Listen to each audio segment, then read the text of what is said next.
Hello, welcome back. This is your host, Neil Leibovitz, with the Virtual Recruiting Summit and the dynamicsale.com.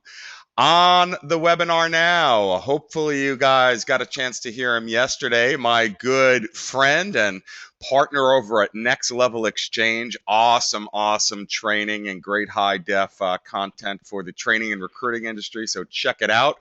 Rob Mosley, quite the effusive trainer, presenter, and uh, Rob and I have just spent years together working conferences together. We did boot camps together, as I mentioned yesterday.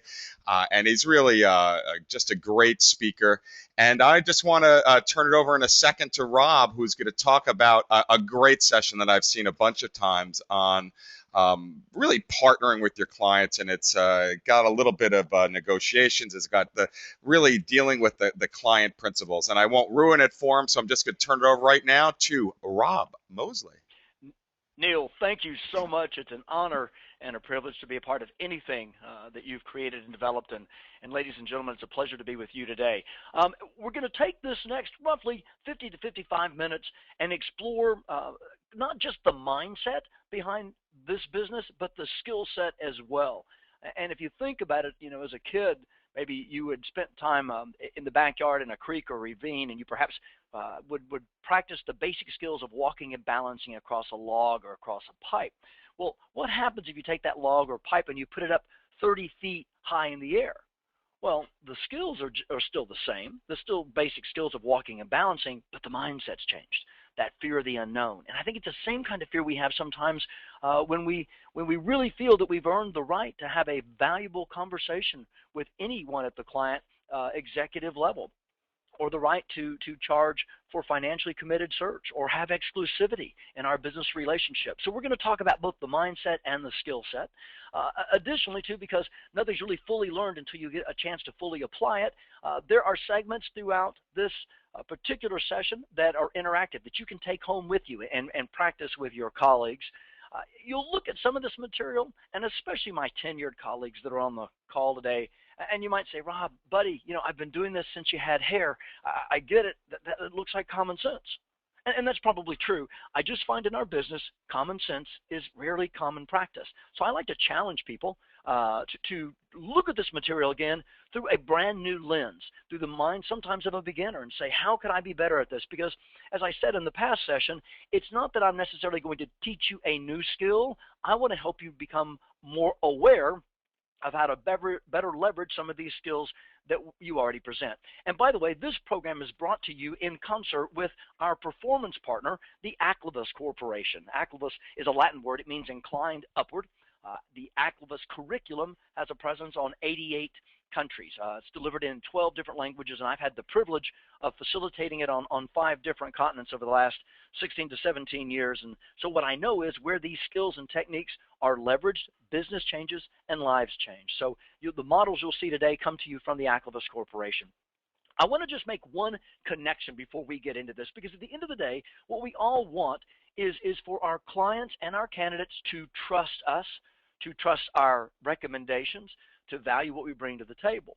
Well, M.L. Covey wrote a brilliant book a couple of years back called The Speed of Trust, and in it, he made this really interesting, poignant connection. What he said is that person that you look in the mirror, the things you do when no one else is around, is watching, right? The things you get by with, both good and bad, that self-trust, that credibility, can't help but to bleed over into your trusting relationship with others. And as you know, to be trusted, we must be trustworthy. Well, that relationship and its trust or lack of trust ultimately will walk out into an office, an agency, an organization, and eventually it's going to make its way out into the marketplace. And you can only think about certain companies or even industries like the mortgage industry or banking industry that perhaps for years have been trusted and then lost that trust and confidence with their public, with their clients. And by the way, don't think we get off the hook either. Where do you think the term, all you recruiters are just alike, comes from? So it's not that we don't want to have more trust. I think sometimes it's hard to understand how to act, how to behave so that it drives more trust. Today is about those pieces, the mindset and the skill set to drive trust in a relationship. So think about trust as being a coin. there's two sides to a coin. This side happens to be a skill set and a mindset. Here's the challenge. You can have the best possible intent and be a really good individual and care and want to do the best, but if you don't have a performance capability, if you don't have skills, techniques, and approaches, well, you're just a really loving, smart, kind, motivated idiot. On the other side, you might be rock star recruiter. You might be kicking it out every month, every quarter, every year. But if you're doing that at the cost long term of the relationships with clients, candidates, and even our colleagues, well, that's a pretty short-term behavior with a pretty negative long-term consequence. So again, today you'll see it takes both that mind piece and that skill piece to be able to drive trust. Now, when I talk about principles, I'm sure certain thoughts or terms come to mind. And what I often hear colleagues say is when they think of principles, they think of fundamental truths, guidelines, foundation, right? And those are all great definitions. For our purposes, we want to consider these fundamental truths that guide our thinking and our behavior. I just finished this last spring a class in Shanghai with some really bright individuals. I had about 40 people in this class, and they were all working in the international market space. They were recruiting expats, right? They were recruiting people from all over the world into the Asian marketplace. Most of these people spoke 3 or 4 languages fluently. Ladies and gentlemen, I'm from Texas. I barely speak English. And you start to talk to them, and you recognize that they have a different worldview, a different paradigm about politics, about social life, about culture. So it was even all the more amazing when I get to this segment on principles, and across culture, across continent, everyone shakes their head yes. They all agree. They're fundamental truths. They are where what's smart in business meets what's right in business. And because they're fundamental truths, we only have 2 options. We can either leverage their power with our clients and our candidates, or we can violate them, and ultimately we become the victim. So there are many principles that I could share with you this morning. I found 4 that I wanted to start to kick off in this session. The first one is about diagnosis. And what it says is when we propose solutions, when we try to present, before we understand a client's or candidates for that matter, goals, their problems and challenges and their needs, well, that's prescribing without first diagnosing. And in our business, prescription before diagnosis is recruiting malpractice. The second principle is around greater awareness. And what it says is if you don't know where the client is in their decision or hiring process, well, you can't know where you are in your sales process. The third principle we'll explore today is about behavior. And it says simply, today's short-term behavior has a long-term consequence. And if you think about that, that's kind of a double-edged sword. It can be either a positive short-term behavior, or it may even be a negative short-term behavior. And the last one's about our value proposition. And it says, if you fail to differentiate with your approach, you're always going to be forced to differentiate by your price. Now, what I always like to have people do is to pick those principles, pick one if they really like it, and answer these 2 questions. What is this truth? What does this principle mean to you? And how do we potentially violate this? And how does it apply to our business? If we're leveraging it, what does it look like? If we're violating it, what does it look like? And how does it apply to our business? Those are questions that are really good to ask yourself as we walk into this next section. So we want to take the first principle, again, which was about better diagnosis, proposing solutions, our ability to present before we thoroughly understand a client's goals, problems, and needs, is prescribing without first diagnosing. And in our other session, I made this point. I think our industry as a whole, perhaps no one on this call, but our industry as a whole has this backward. We talk too much. We present too early, too often. And when we do that, I think it creates the wrong kind of business relationship. I think our business should be about asking great questions and listening with the intent to understand. I will promise you, you'll never have anybody say, gosh, that guy just listens too much. I promise you that will not happen. So I want to remove this idea about our need to feel like we have to present up front, or that we have to always tell. It's being in the moment. We call it diagnostic recruiting. And the reason why I like this idea of heavy diagnosis up front, is that when you do, it's always about your client or your candidate, right? It's about them, not about us. It also takes it from being about, blame to actually being about observable symptoms of problems and solutions. It, in the process, just engages your client as a collaborative partner and promotes some ownership in the process. That in itself differentiates you from your competition. Well, that brings us to the second principle, which is about greater awareness. And by the way, if you think about it, these principles connect. the idea about being able to diagnose is so that I have greater insight into my client, my candidate, their role, their title, their world. Well, the more insight I have, the more aware I'm going to be about how to leverage that insight to have influence in the organization, which drives the second principle that says, if you don't know where your client is in their decision or hiring process, well, you can't know where you are in your sales process. The model you see in front of you is an Acclivus model, and it is how our clients think. Now, I'm going to make a pretty bold statement here because I'm just getting to know you all, and I certainly don't know any of your clients or prospects. So this is a little bit out front for me to say this, but all of our clients think alike. All of our clients think alike. Now, for that to be a true statement, two factors have to be at play. One, the client has to have the perception that the decision they're making, particularly around hiring or staffing, has some risk to it. Well, let's be honest. We're not a perfect science. There is no absolute guarantee. It's why there's value in our business. It's not easy. It also has to be a perception of high value. Well, that's a no-brainer. We know that nothing's more valuable than the human capital into an organization. So because these decisions involve the perception of risk and the perception of value, I'm going to suggest that all of our clients go through these 8 stages when they're making important decisions. Now, sometimes that 8 stage is a really fast process. Sometimes it's a very slow process. And they may be going through different stages at different times. It's happening on different levels. So they could be at stage 1 in a future search, and they might be on stage 4 or stage 5 or 6 in a current search. So you can have multiple opportunities going on where they're at different stages. I want to take just a minute to walk through these 8 stages. And here's why this is important. The average recruiter on the average day only plays in about half these stages. And there's your opportunity. You can really, truly differentiate yourself by becoming more aware of what's happening in these stages and driving more value in each one of those processes. So let me start with step 1. And step 1 is about goals and objectives. And when you think about it, every organization starts its year, its quarter, its month, sometimes it's weeks and its day with specific goals and objectives. If you think about your own desk as a business, and it is, you're the same way. You've got certain quotas that you've got to hit. Well, those are your goals and objectives. And if you're making notes on this, below goals, you might want to put vision, mission, budget, forecast. Those are all part of that big number 1 about deciding what are our goals and objectives for the year.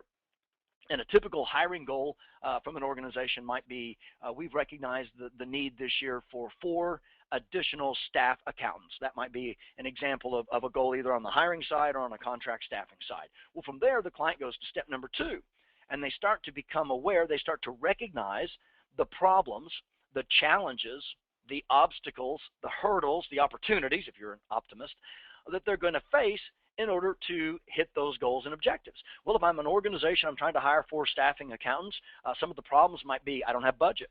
Some of the problems might be I haven't been able to find the right candidate pool. It might be that we've got politics in our scenario. It might be that we are in a tough geographic location. Those are all problems and challenges that they have to recognize in order to achieve these hiring or staffing goals. From there, they go to stage number 3, and they say, what is it we're going to need, right, to help us bring these staffing people on, right? What are our resources? What tools are we going to need? Now, I'm going to stop here for just a second. I want you to look at these 3 stages again. Goals, problems, and need. Always in that order. I don't know if any of you have ever tried to pick up a book and start reading it on chapter 3. You could. You'd pick up the book, you'd start on chapter 3, and you'd get to the end of it. And by the time you did, you'd probably have a pretty good sense of awareness about what the book was about. Except I'm thinking there's probably something really fundamental and important and foundational in the first 2 chapters that would have changed the entire read. It would have added a whole other level of depth and breadth to that particular read. Now, let me bring this back home. Perhaps no one on this call, but the average recruiter on the average day picks up the phone, calling for a prospect, and says something like this. Hi, this is Rob Mosley. I'm with ABC Associates. I'm awesome at what I do. I've got testimonials and references, and they will tell me that they love me too. And I'm just calling today to check in and touch base and see if you guys have any staffing or recruiting needs. And that is so not a consultative question. That's a question for me. That's what I need to know about it. That has nothing to do with my client. Right? So here's something worth writing down. Needs never stand alone.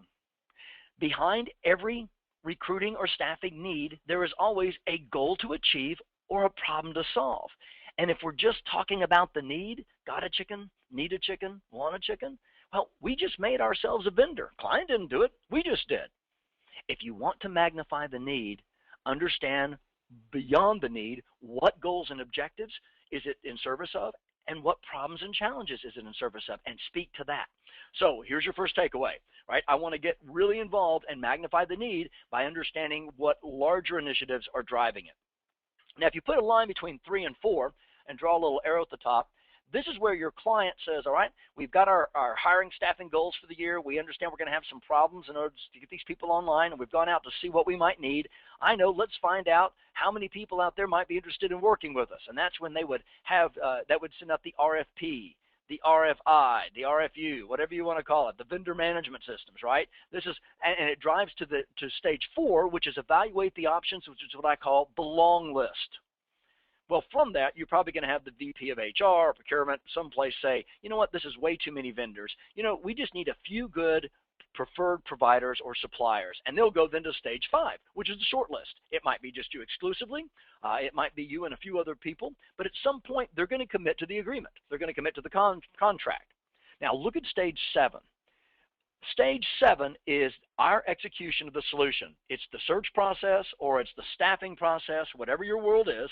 That's from your client's perspective, that's when you are executing your solution. Now, if I could see your hands, I bet you everyone would be raising them right now when I ask this question. Has anybody on this call ever been frustrated when a client or perhaps a candidate doesn't follow your recommendations for a search process? Right? And that's fair enough, but I'm going to push back a minute. We're upset because from the client's perspective, they don't get our process in stage 7. What I think we have to ask ourselves, because awareness is a two-way street, how much do we really understand about the first stages of the process, the first 6 stages that helped our client get to stage 7? Awareness is a two-way street. And if I want my client to value what I bring to the table in terms of a solution, I have to understand the goals and objectives it's in service of, the problems and challenges. I have to understand their roadmap. And then stage 8 is about tracking results, put measurement. Think ROI, return on investment. If I've done an awesome job helping my client achieve their recruiting and staffing goals, solve those problems, and get these needs met, what's the evidence? And it better be more than just a body and a seat, right? It has to be tied to a bigger solution. Now, I'm going to come back to this again, but not before I tie this into our third principle, which is about behavior. And what it says is today's short-term behavior will always have a long-term consequence. I used a term a little bit earlier, that term vendor, because you see a client can choose to see us in one of 3 ways, right, based on our behavior, and choose to work with us in one of 3 ways based on our behavior. And one of the first ways they can choose to treat us is as a vendor, which is not a very fun thing. And so I actually took the opportunity to go to the American Heritage Dictionary and look at the true definition, this is untouched by my hands, of what the vendor really means. And I'm going to read this to you because it's a little bit eye-opening, and it will always change your perspective about ever wanting to be called a vendor. One who sells as a hawker, peddler, huckster, monger, trader, dealer, purveyor, tradesman. And the context example in the dictionary refers to the guy who sells peanuts in the ballpark. So, ladies and gentlemen, I'm thinking next time we show up on the preferred hucksters list, right, it could be evidenced about how somebody sees us in the relationship. And the good news is relationships are about perception. And I can influence somebody's perception of how they see me in the situation. So I'm going to go back to the decision process now, and I'm going to add something that I call bars of pain. You notice that there's a bar above each one of these stages in the decision process. The higher the bar, the more difficult that stage is for our clients and prospects. So you can see where this is the most difficult in making important hiring or staffing decisions is stages 1 and 2 and 7 and 8. Now, here's the good news about that. Stage 1 and stage 2, where they have the most difficulty, is where you're all subject matter experts. Nobody understands your niche, your industry better than you. You understand what good goals look like around hiring and staffing. You understand more than anyone the problems and challenges an organization may be facing in terms of being able to achieve those hiring or staffing goals. That's where you can add the most value. And 7 and 8, look at 7. How many times have we had a client say, I just want to work with a firm who will do what they say they're going to do and help me with the ROI, help me with the value proposition. Well, guys, that's 7 and 8. Now, interestingly, that's where we potentially can drive the most value. That's not where most people play. Most people play in Vendorville. They start at stage 3, got a chicken, need a chicken, want a chicken, and then they go through the next stages, which I lovingly call show up, suck up, and close. And the challenge with show up, suck up, and close is that it doesn't differentiate us from our competitors, and it doesn't really drive any particular value. Now, I want to be fair. Sometimes we work really hard to get there, and quite honestly, our clients don't want to love fest. Sometimes our clients choose to make us a vendor relationship. Well, here's the good news. This session today is about helping you recognize 2 things. 1, what relationships can I get out of Vendorville? And 2, if I recognize that I can't, well, then I'll be the best vendor I can be, but I'm certainly not going to spend the kind of time on that opportunity as I would on others when they're willing to come along for the ride. And so the second way a client can choose to see you in the relationship and treat you in the process is as a supplier or a provider. And this is the recruiting firm or the agency that has a good grasp of what I'll call client pain. That's stage 2, problems and challenges. They understand and can identify the pain involved. And on stage 7, not only do they have a good solution, they have a process for their recruiting or staffing, they also know how to communicate that process. The downside of just being a supplier or provider is that in reality, most of us probably had to do a lot of things for our client. We had to concede a lot to have the right to get to supplier or provider status. And I think our industry has confused doing for and working with. Because when you're just doing for the client, it's never, ever going to be enough. Right? I always liken it to this. It's that client that is always, you're always having to put out client fires, and they're ringing the fire bell. Oh, I need somebody yesterday. Of course, the usual exclusions apply. I only pay this kind of rate and it won't be exclusive. But you got to get out there and help me find this person. And we want to do the right thing, right? So we put on our best fire hat, wanting to work, for this client, and we run out to the opportunity. And what we are doing is creating an arsonist.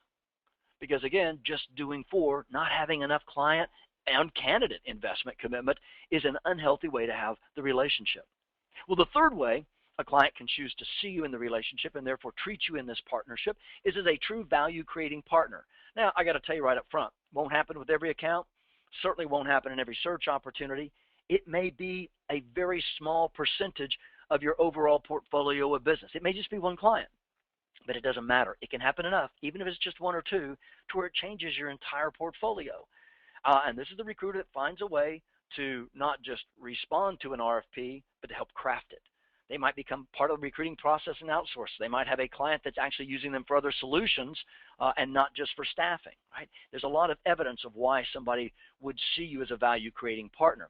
But it's your ability to be able to work in all 8 stages of these value propositions and to be able to drive some kind of value at each of the 8 stages. Now, here's something to think about. Look at your portfolio of business today. If today you were going to put percentages next to your entire portfolio of business, what percentage would you classify as vendor business? What percentage would you classify as supplier provider? And what percentage would you classify as value creating? And then here's my next question. What percentages could you move up the ladder? And this program is about helping you get started in just that endeavor.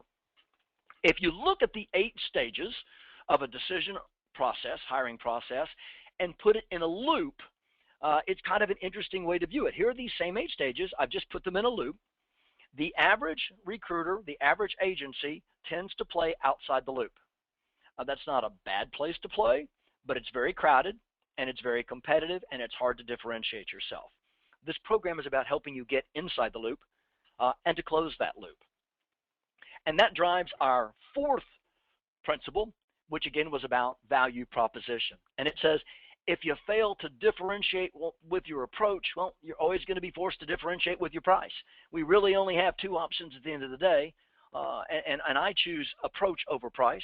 and it's true, people call you on price, but they're always going to buy you on value. So as we get into this next segment, this is a way from the very beginning you can start to differentiate yourself in your approach.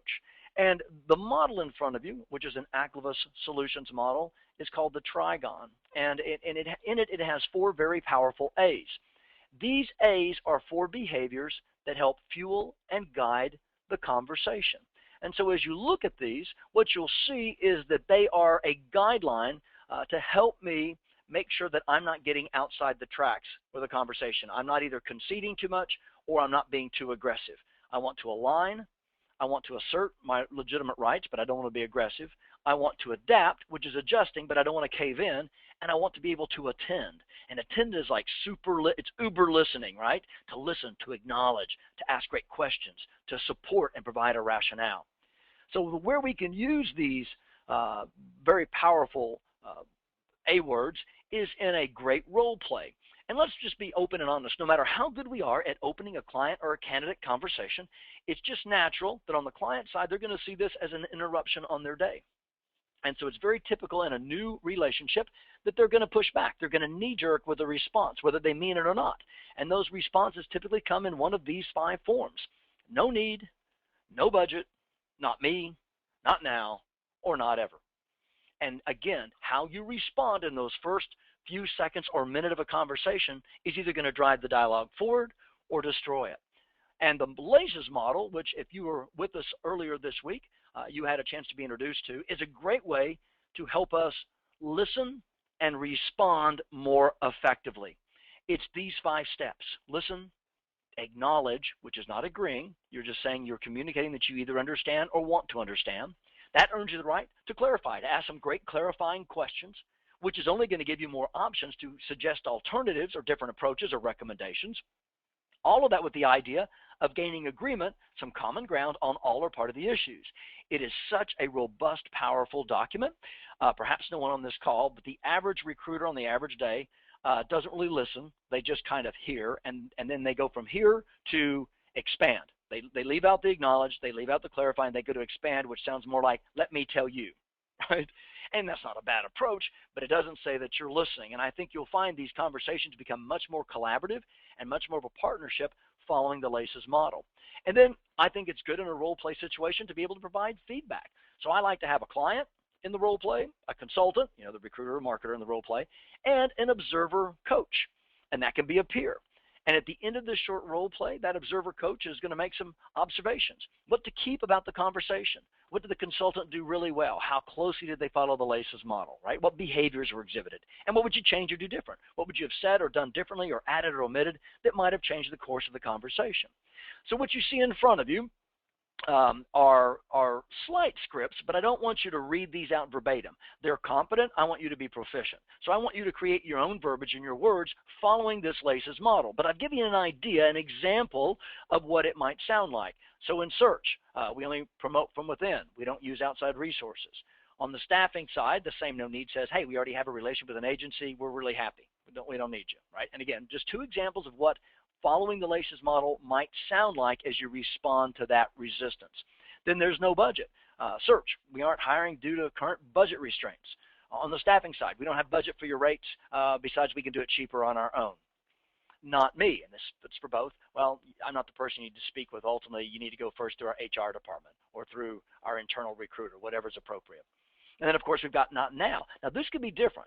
In search, it might sound like this. Well, we already have 2 candidates in our pipeline, and I'm just not going to know the outcome for another 30 days. Why don't you call me back then, and we can see where we are in the process, right? Or on the staffing side, this really isn't a good time to talk. Why don't you call me back later this week or send me some information on your agent, see if I'm interested. And then the last one, not ever. And that's a tough one, right? This is something it's a real concern, like we talked about earlier in the week, and it doesn't necessarily go away. I had a bad experience with your firm, agency, whatever it be. I just wouldn't be interested in working with you all again, right? And that's a whole different kind of level of being able to respond and attend and be in the moment. So that's the exercise. I like to take one every day for 5 days. So Monday through Friday, you get 15 minutes each day to practice this. And I promise you, this is the kind of thing that we tend to have to face on a daily basis. And the way you practice is the way you play. So if you can get better in a role play situation, I promise you your outcome is to be more effective when talking with clients and prospects. Ladies and gentlemen, this L.A.C.E.S model is something, if there's anything you take away from today's session on a tactical level, this is one of those things that I would strongly encourage you to be able to look at. It's a very, very powerful tool, as is the technique for observer feedback and coaching. I want to thank you guys so much, again, particularly to Neil. It is always an honor to work with you, Neil, and I hope you all take a lot from this session and future sessions. You are always welcome to come visit us at www.nextlevelexchange.com for additional information. My colleagues will be glad to walk you through a 20-minute live demo, and they'll be happy to give you the site for a couple of weeks just to use without any obligation. I hope you'll take us up on that. Neil, thank you so much. Well, Rob, oh my goodness, this man is caffeinated and always keeps me on my toes listening. You sort of can't sit back, and always good stuff, Rob. So yeah, if you do get a chance, check him out. Rob, this concludes your work with the Virtual Recruiting Summit. So thank you, thank you, thank you, and hope everything is great and remains great. And just again, can't thank you enough for helping everyone on the webinar.